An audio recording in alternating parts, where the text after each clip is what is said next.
your spoon in. Last year he was sitting in the pumpkin. This year he's hollowing out the pumpkin for his little brother to sit in. That's crazy. Oh, didn't. Not very good at this. Yes, I'm showing you dirty potty pads. It's just to tell you, like, this is what having a senior dog looks like.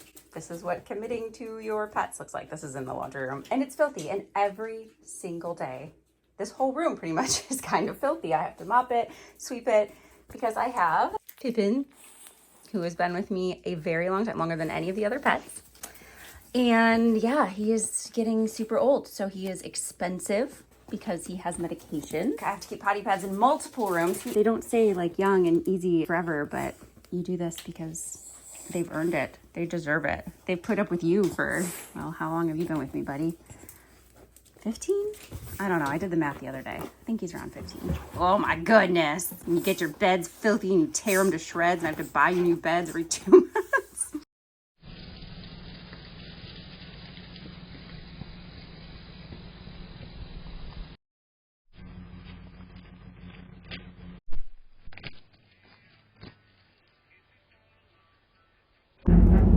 So I rolled out of bed and got the boys diaper changed and dressed, loaded into the car, and then I got my giant rug from my living room. Desperately needed to be washed.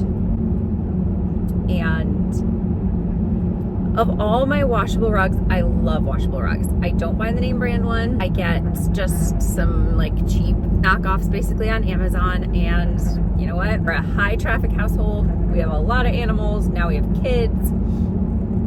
We put them to the test and they're getting a little faded and all that from washing and traffic, just foot traffic use overall. And especially given what I paid for them. We're going on like 3 years together and they're fantastic.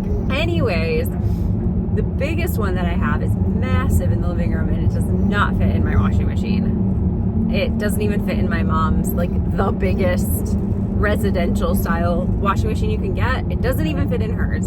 So I do have to take it to the laundromat, which is a pain. We're baking a lot. Okay, we're trying the TikTok turkey. This is bread, in case you can't tell. There's the other stuff I've made. We have chocolate chip and cranberry scones and chocolate chip cookies. And then the one turkey loaf is in the oven. And then when I get back, I'm going to put my other loaf in the oven.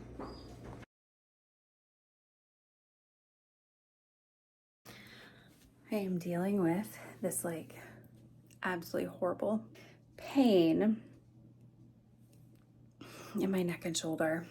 It's been building probably the last like 3 or 4 days. And it's doing me in right now. Like as of last night, pretty much. To give you an idea, 10 or 11 is kind of my normal bedtime. But then some nights I stay up till midnight. I started watching Our Flag Means Death and I like binge watched it and I was up till midnight a bunch of nights in a row. Last night, I fell asleep at 9:30. I had this heating pad wrapped on me and was just like clinging to it for dear life. And passed out super early. He was up for hours after me, which never happens. And what I'm doing right now is, you guys remember how excited I was to get this staghorn fern? And I'm finally, we're like a whole month later or something. Ben got me the cedar boards that I need, moss that I need and everything. And I'm going to attempt to make some staghorn fern wall mounts. I just stopped by the horse barn and thought while I was in here, I would update you guys because last night we sent the last of our rescue horses from the auctions and stuff to a local trainer who's gonna work, you're such a bully, on like consignment style training and rehoming, I guess, whatever you want to call it. I mean, we're asking money for them because we haven't spent money. I want to get back what we put in. Hopefully, we really liked her, and I think she has a lot of the same goals in mind that we had when we started taking them in. We just, you know, between me then getting pregnant and babies, and not having the training connection that we thought we were going to have here, it was just a lot slower process. And so we really need a partner like her, in theory, if we want to be able to keep doing this. Someone that can take the animals that we rescue, that we stop from, you know, becoming auction trades or obviously shipped for slaughter, and spruce them up riding wise. We can do the bail money and the fundraising, we can do the like advertising, and we can do the general care and whatever. Training it's not something that I can do. It's just really quiet in the barn right now. I mean, at our max we had, I don't even know how many, divided all around, more than 20, I don't know. Bittersweet. I am very sad. I was very sad when they left, but I also know like I have not done them justice because I can't train them. And so in order for them to like find their person and fulfill, I don't know, just their potential. And anybody who's like, you don't have to ride a horse. There's a whole, I've discussed this multiple times, but at this point in time, like,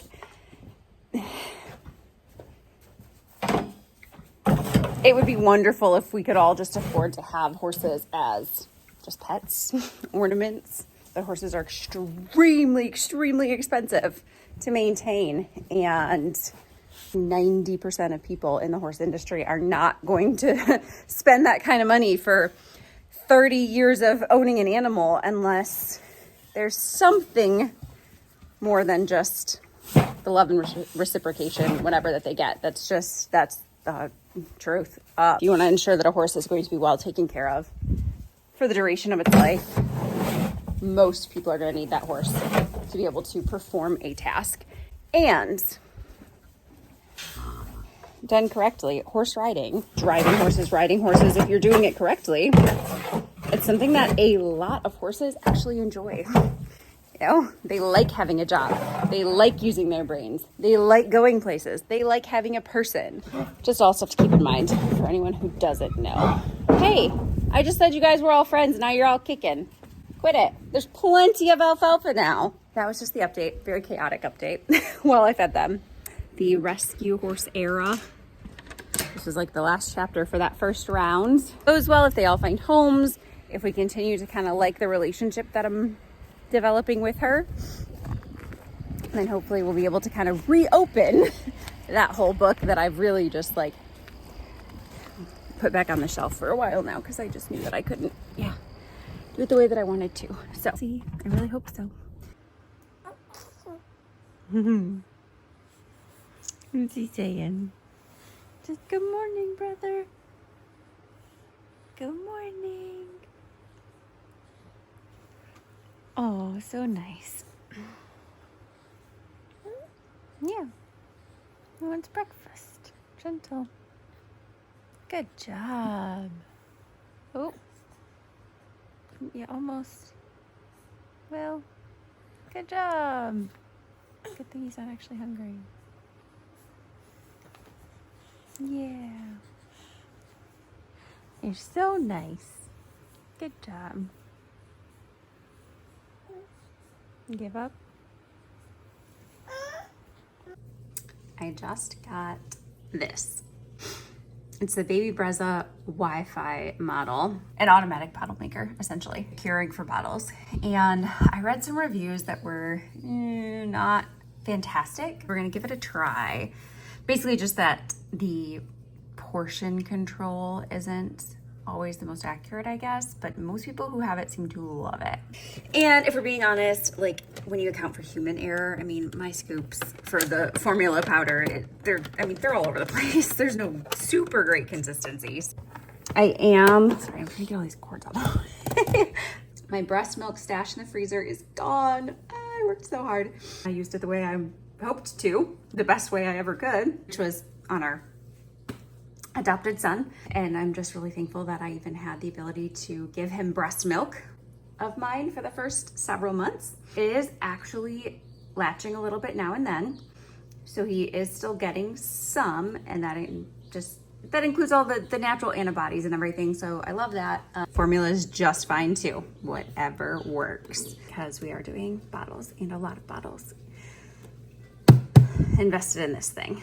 I haven't used it yet, but I got it used on Mercari. So I think I paid $95 for it.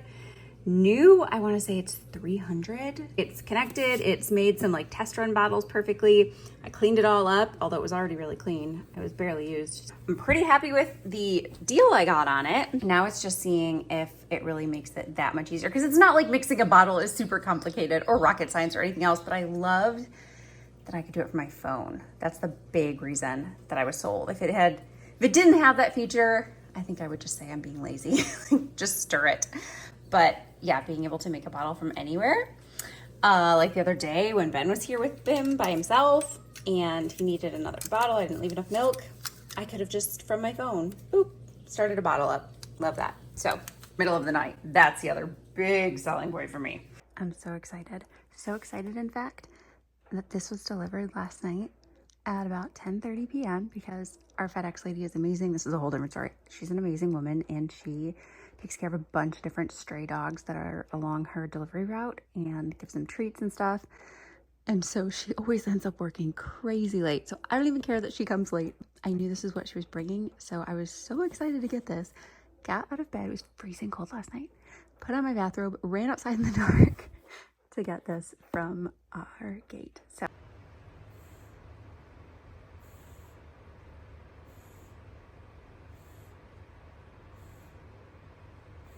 okay, so I've had the nanit system set up for about a week now. I really did want to get it set up, have it running, get the full experience from the app and all of the reports and everything before I gave my opinion on it. So we use it with the snoo. One of my big concerns with devices like this was specifically if it would work with the snoo. And that's because I knew part of the way the system worked was tracking the movement of the baby. And if you're familiar with this snoo bassinet device, it has a built-in motion. And so I thought that may conflict with the technology in this. It does not. And I had read reviews saying that, but I was just skeptical. I'm really glad that I had the opportunity to test it out. I can confirm it works. So this that I'm holding is what you wrap around their tummy. You put it, of course, on the exterior of any clothes, swaddles, whatever they're wearing. With the rise and fall, basically, of their breathing, this specific pattern is something that the camera picks up on. And it's a different motion than what the snoo makes. So it just, I don't know how, but it does not have any conflict with that. So with Huxley, I had done a ton of research into all the different options for monitoring your baby while sleeping. I think that was my biggest anxiety, whatever. And so peace of mind while he was asleep, top of my priority list. But having said that, I never settled on a device. What ended up happening is I just didn't sleep for the first several months. And Ben can tell you all about this, my paranoia wanting to make sure that he was okay while sleeping kept me up all the time. And Huxley was a great sleeper. There was no reason for me to be awake as much as I was, except that I just wanted to keep checking on him. What I knew I wanted from a product like this was help monitoring my baby, right? What I didn't know I would also benefit from was all of the extra features that when reading about them, particularly when we were shopping for baby products, which was before we had a baby, it was when I was making like the registry and everything, I did not fully comprehend how valuable all of these extra features that they come with would be. Not only does it act like a normal baby monitor, it's got the camera, it's linked to my phone, it alerts me when there's noise, it alerts me when the baby is waking up and moving around, which it's hypersensitive, I'll say that. I feel like if he just opens his eyes, it tracks it. It also registers just the general sleep patterns. So I have come to realize in the last week that I may actually be a huge part of the problem. I felt like I was waking up a lot in the night, and I am. And now I know, because the nanit also tracks how often the baby is visited. So how many times you or whoever the caretaker is at that time have come in and done anything with the baby. Interrupted. My mom called. She's still doctoring that big white horse of hers. It's a whole video. But the nanit features show you how many times your baby has been attended to, checked on, any interactions. It calls it a visit in the log. And so I can look at it and see, like, when he's awake, when he's asleep. When I visited him, which in the night means like checking his swaddle, making sure he's not too hot or too cold, giving him a pacifier, giving him a bottle, trying all the things. And so, like, it has informed me that I'm doing things wrong. I'm being counterproductive to both of our sleep patterns, because I can see that he's not always fully awake, because that's the other thing. It takes video clips. It's the coolest thing. So it doesn't just give you that report.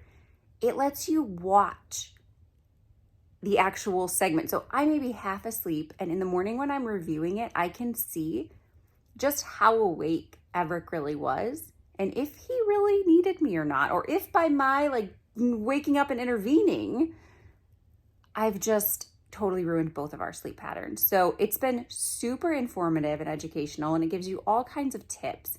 And so in addition to all of the safety features that I was wanting, which it absolutely has covered, it has all these added bonuses that I am just getting so much benefit out of. Yeah, I do understand why so many parents swear by this thing, invest in it, consider it one of the necessary baby products, especially for first-time parents, I think, because I think a lot of us have all of those anxieties when we're first-time parents. I am just so thrilled to have this thing. And of course, I'll have codes and everything down below. They look great. And I have like 5 or 6 more of them scattered throughout the house. And so far, I think I did a good job, but to be determined. I guess we need to give it a couple weeks to make sure that they survive my mounting. The only thing is, that's kind of the wall that I was planning on putting the Christmas tree. I'm not sure what to do. There's just like baby stuff everywhere. I felt we had a decent sized house and pretty big rooms until kids. All of their stuff. Yeah, I'm not sure where the tree is gonna go now. I guess maybe I can like move stuff around in here or something.